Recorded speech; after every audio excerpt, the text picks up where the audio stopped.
Dennis Day or Colgate Comedy Hour. Okay. Okay. I'll bring it up. But he injects you.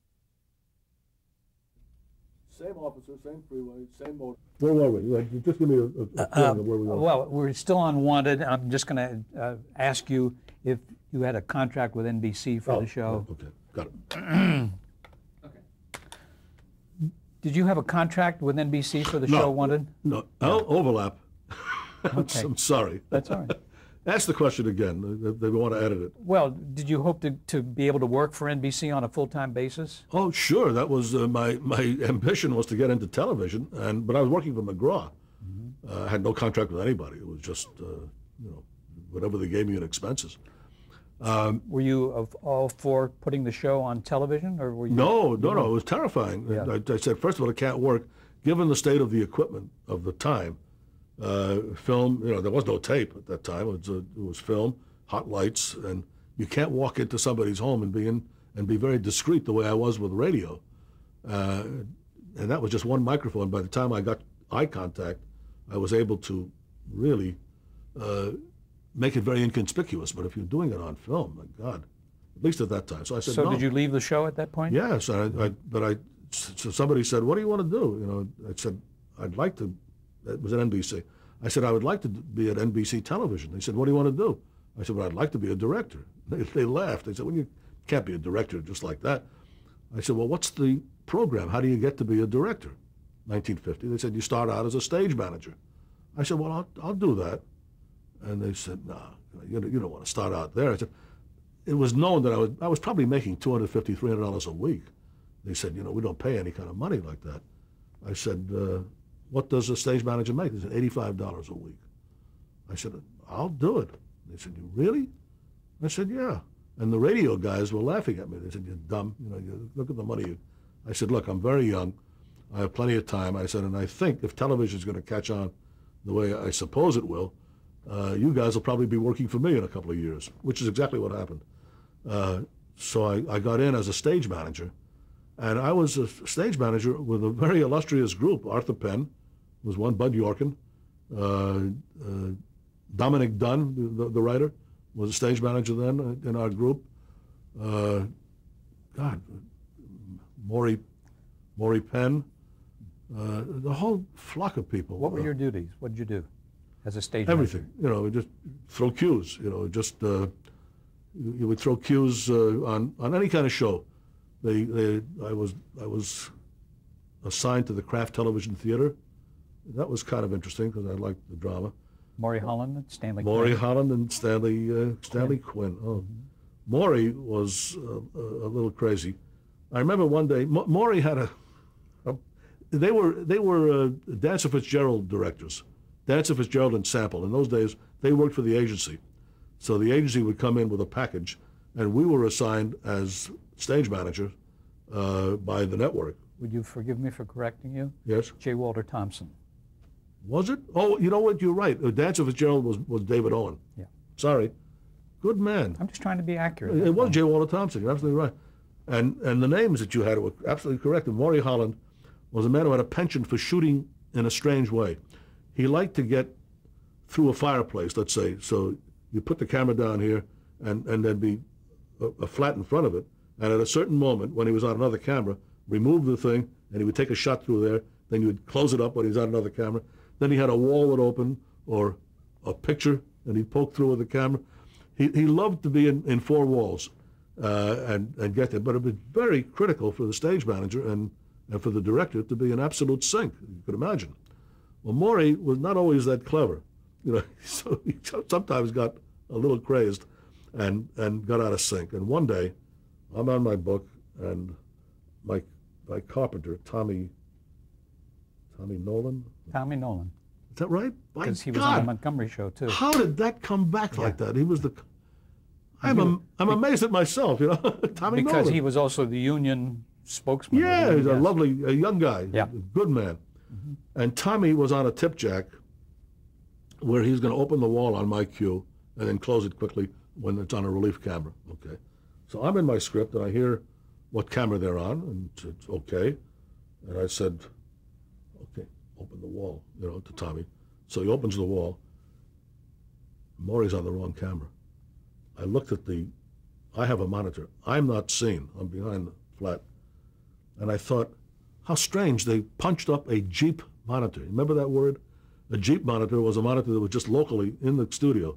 And I said, wait a minute, they can't have a Jeep monitor. It's 8 o'clock or whatever. We're on the air. This is going out. Uh-oh. Now, this all took place in about 2 seconds, you know. And I see actors are acting, but there's no back wall. And I see Tommy Nolan looking expectant on camera, looking off camera to me, you know. I thought, Jesus. So I said to the screen, I didn't look at him. I said, Tommy, close the wall. And on television, Tommy Nolan says, close the wall. I hear him here, but I see them out. I said, yes, close it. Shrug, close. Beat.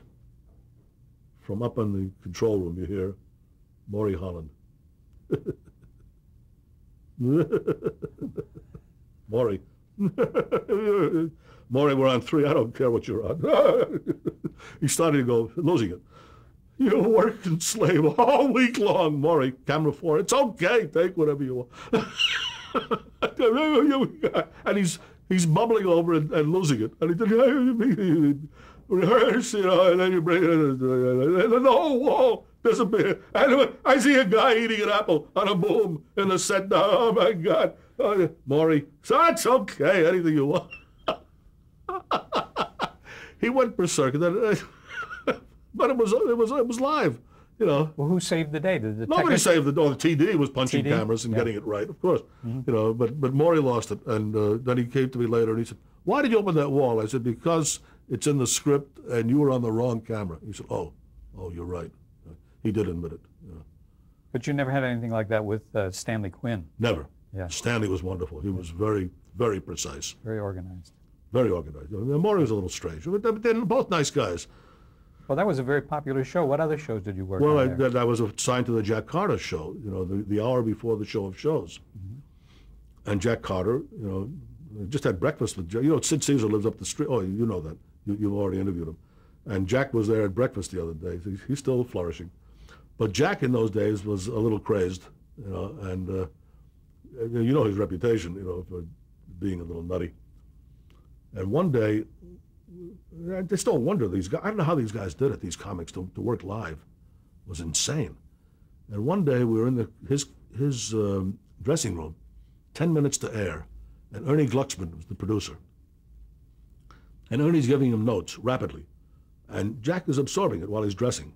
And you know he's got a good mind. He said, "Okay, so we're going to cut one chorus of the song. And we're going to cut Herbie's entrance will not happen. We're going to bring in another person." Okay, I got it. Note after note, and he's taking it. Now he's putting his shoes on. And he said, "Yeah, got it." And he ties his shoes, and as he ties his shoes, snap! The shoelaces break.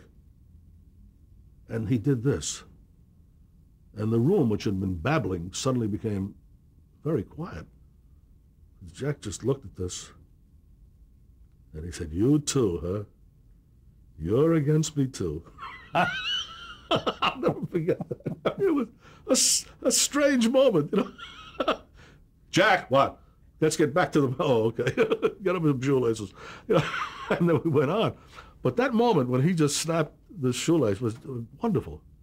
There was another great moment. Oh God, I love this one. As stage managers, we were assigned sometimes to sit in on outside productions to see that the commercials were properly allocated. And then we would write down a notation. Now, this is an outside package, but I'm there on assignment to see, okay. The show was Dunninger, the mental wizard. Remember that show? Very well. Dunninger, sees all, knows all. He's really one of these, magic act, you know. Well, mentalist act. It was not magic, it was mental. I see, you know. Okay, so they're getting near the end of the show. The director says, "Give him 2 minutes." And the stage manager gives him a 2-minute signal. Nothing happens. He says, "Speed him up." Nothing happens. "Give him a minute." Now terror. "Give him 30 seconds. We're losing the commercial." Nothing. He keeps talking, and he talks right into the system cue. Ding, dong, ding, and we're off. Now the control room, no commercial. Control room boils out. This is a sin that you don't. And I'm writing down no commercial. they boil out and they say, Donninger, what the hell's the matter with you? He said, what? He said, we lost the last commercial. He said, so is it my fault? They said, well, guys, we were giving signals through the stage manager. He said, well, put the son of a bitch where I can see him. What do you think I am, a mind reader? That's a great story. Well, it's a true story. I heard it. It's a lovely story, isn't it? Yeah, lovely. What about Milton Berle? He was there doing his show at the time. Oh, Milton was in Studio 6B or 6D. 6B. 6B, right. yeah. Mm-hmm. I would drift in once in a while just to watch the insanity going on. Had the whistle around his neck. He had a whistle around his neck, and I said, I can't listen to this. I'm getting out of here. I always wanted to be with the Show of Shows because that show with Sid was so brilliant. We finish our show, we go watch his. You know, we just had a TV set someplace, and it's extraordinary. So you were interested in comedy even in those days? Well, I was actually interested in drama. I have a classical background, but suddenly I'm assigned to Jack Carter, and yes, I became the comedy stage manager, I guess, at least at that period. And I wanted desperately to get into something else, but it never came. Now, I was kind of a rabble-rouser. I was starting the union. They had a very weak union called the Radio and Television Directors Guild. And Jack Shea, who was also a stage manager, and I tried to encourage the formation of a union. And it was not a closed shop. You know, people could belong to a union, but you didn't have to. So we were going around encouraging people. But there was a small room that Dick Dunlap was another stage manager. There was a small room where 25 stage managers were asked to share what had been a stationary room, a storage room. And not that we're there all the time at the same time, obviously, but we had to come in and write reports. But it was still, we had 3 desks in it. It was terribly crowded. Even at a non-rush hour, it was tough. And also, it was hard to breathe because there was air conditioning was not getting in. It had been converted from an inside storage room. So I appealed to Roy Passman, who was the head of stage manager unit. I said, Roy, we need some kind of a window. I mean, this is terrible. Move us. Well, he paid no attention. He said, I said, not only is it difficult to breathe, but we need a look of New York is out there someplace. We don't know what the heck's going on. Paid no attention. So I got a scenic artist to paint a 28th floor perspective, New York skyline. On one of the walls? No, it was a flat. It was like a piece of canvas. We got it in, and I got all of the stage managers when we knew Roy was coming in to work, and we all got in there, 25 of us, and we sit there looking out the window, and we said, here he comes, And you hear his footsteps coming down the hall, and then he stops, and well, what a scene. 25 guys gasping, by the way, we were all having difficulty breathing, and looking out the window. It didn't exist. And he just, he muttered something. Okay, that didn't work.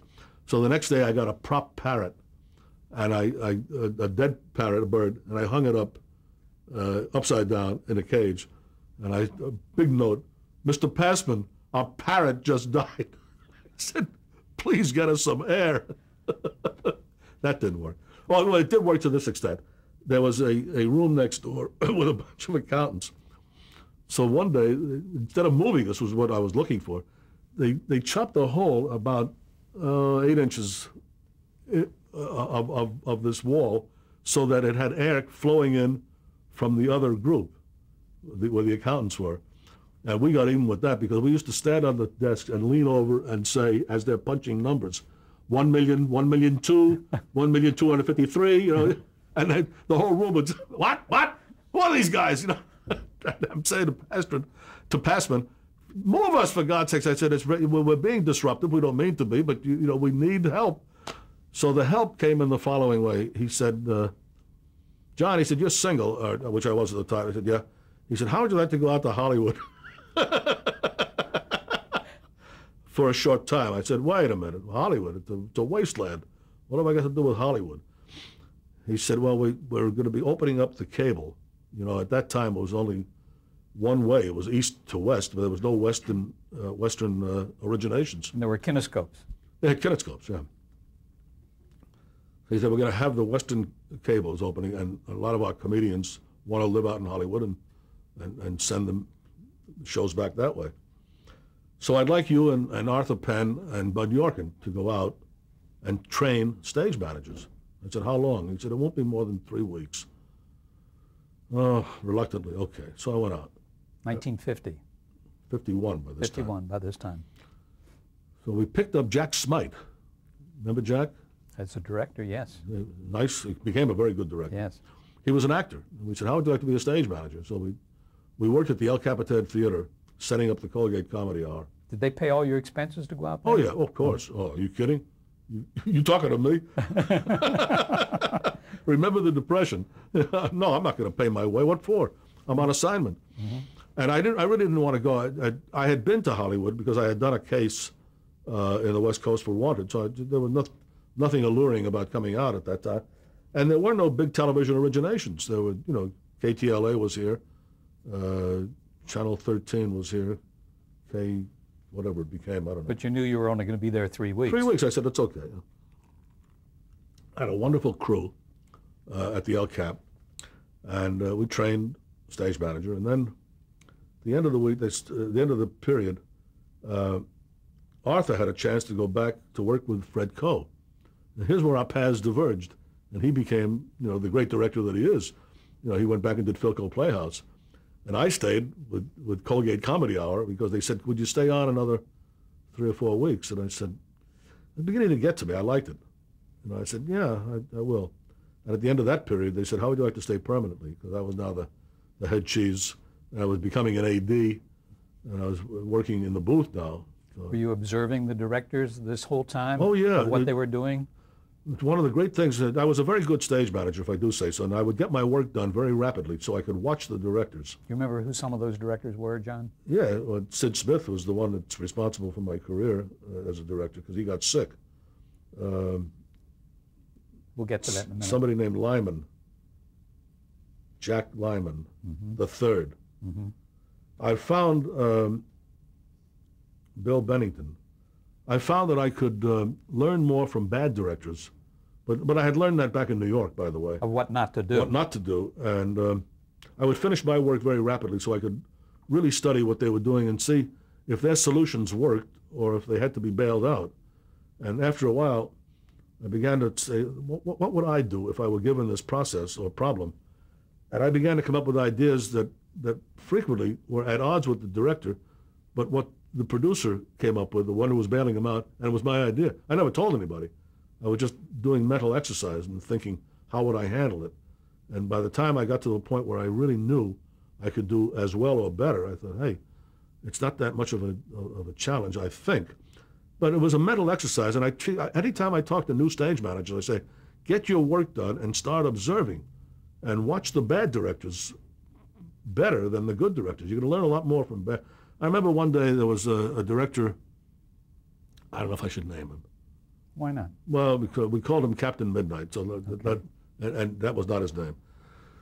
But he was doing a remote one day with the battleship New Jersey, which was 45,000 tons of battleship, was tied up at a pier. In Long Beach or somewhere? No, this was back in New York. Oh, I'm sorry, okay. I jumped continents. Okay. And he looked through a camera and he yelled out, move the boat 5 feet that way.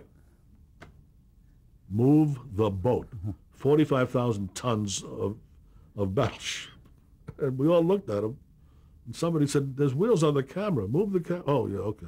Yeah. So that's one of the tricks you learn. You don't say move the boat. I mean, that's pretty... But there were guys that actually worked like that. They really... there was...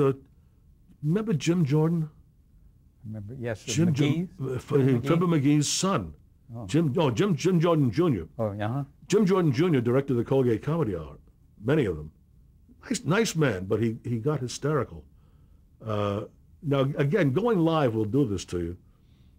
But I remember sitting as an AD in the control room one day. And this was his way. Okay, everybody, let's get ready. And he'd look at the clock and he'd say, 10, 9, 8, 7, 6, 5, 4, 3, 2, 1. Fade up! Where the hell are we? What? Jim, you're on page 1. Oh, yeah, okay.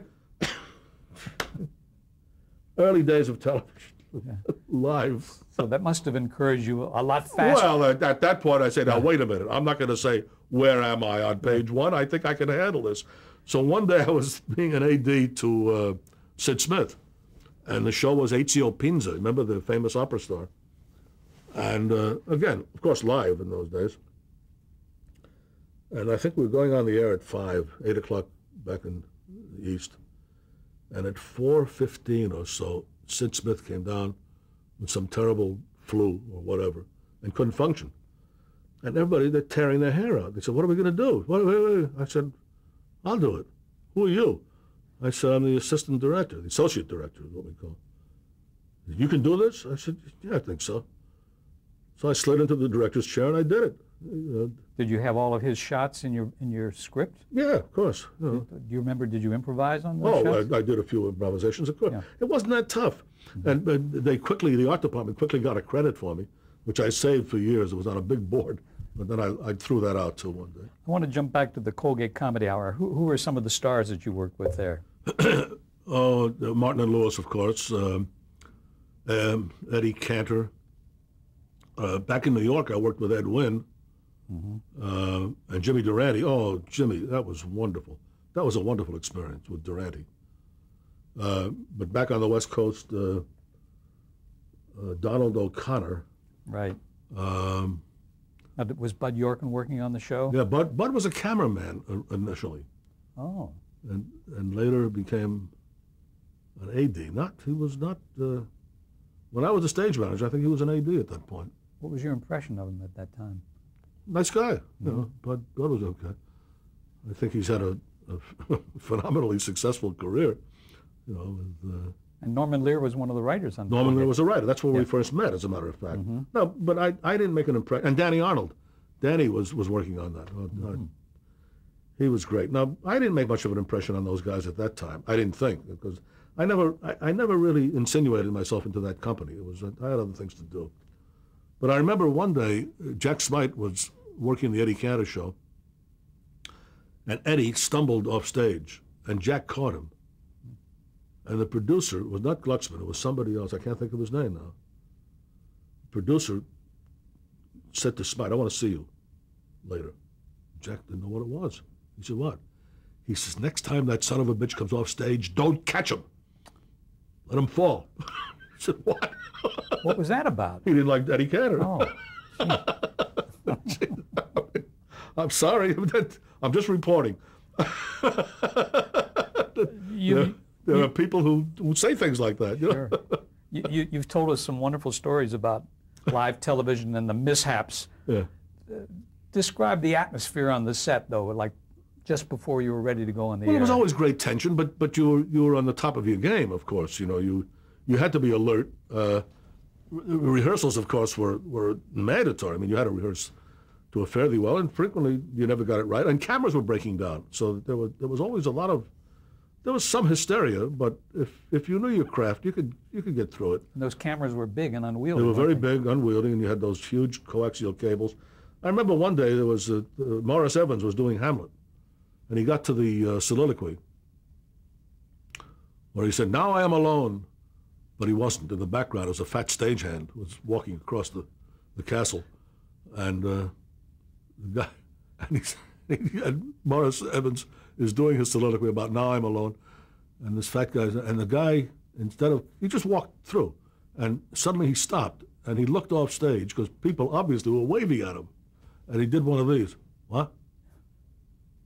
Oh. And he fell down on his hands and knees. Now, it's a wide shot. So everything he's doing is visible. And he crawled off stage while Evans tried to do his best. What a moment. To recapture the audience. We're going to come back to that in just a minute.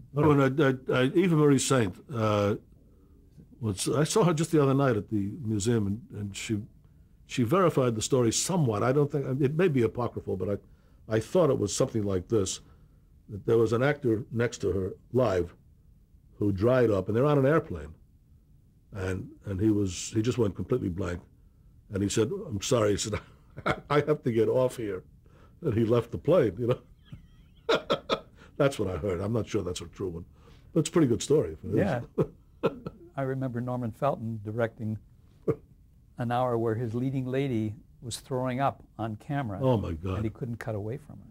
Oh, So, anyway, describe the difference between working on the East Coast and television at that time and on the West Coast. I mean, was the West Coast up to speed with what was happening in New York in terms of the technical there were side? instantly nicer people on the West Coast. Mm-hmm.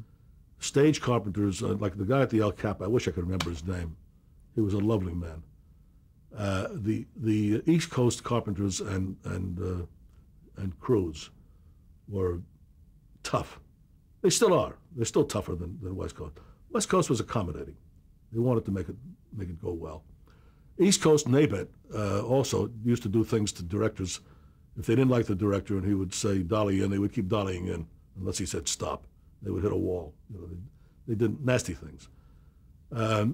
Out here, I think the atmosphere was a little bit better.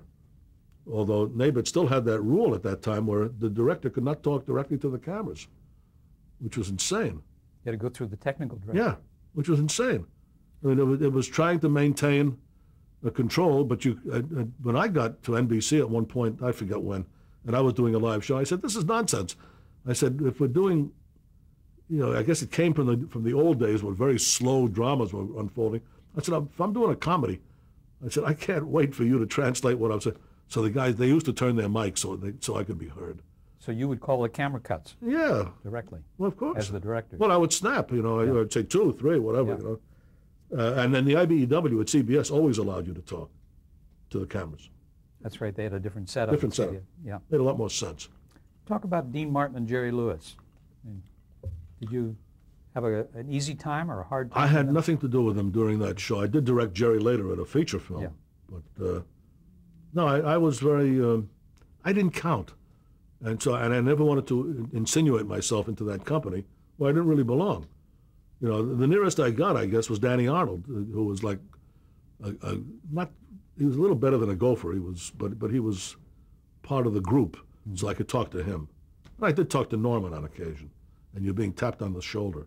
So we're going to come back in 1 minute to this.